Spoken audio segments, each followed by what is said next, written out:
সিলেটের গোয়াইনঘাটে আকস্মিক যে বন্যা পরিস্থিতি সেটি ক্রমশ অবনতি ঘটায়। জনস্বার্থে এবং জননিরাপত্তা নিশ্চিত করার জন্য মানুষের জানমাল রক্ষায় আমাদের এখানে গোয়াইনঘাটে যে টুরিস্ট স্পটগুলো রয়েছে, জাফলং, রাতারগুল, বিছানাকান্দি, পান্থুমাই, এই পর্যটন স্পটগুলো অনির্দিষ্টকালের জন্য বন্ধ ঘোষণা করা হলো।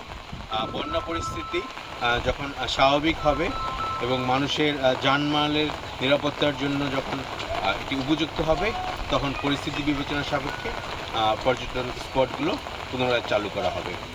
বর্তমানে ভারত থেকে নেমে আসা যে পাহাড়ি ঢল এবং আমাদের দেশে যে বৃষ্টি হচ্ছে, সেটিতে নদীর পানির প্রবাহ অত্যাধিক মাত্রায় বৃদ্ধি পেয়েছে, তীব্র স্রোত যাচ্ছে।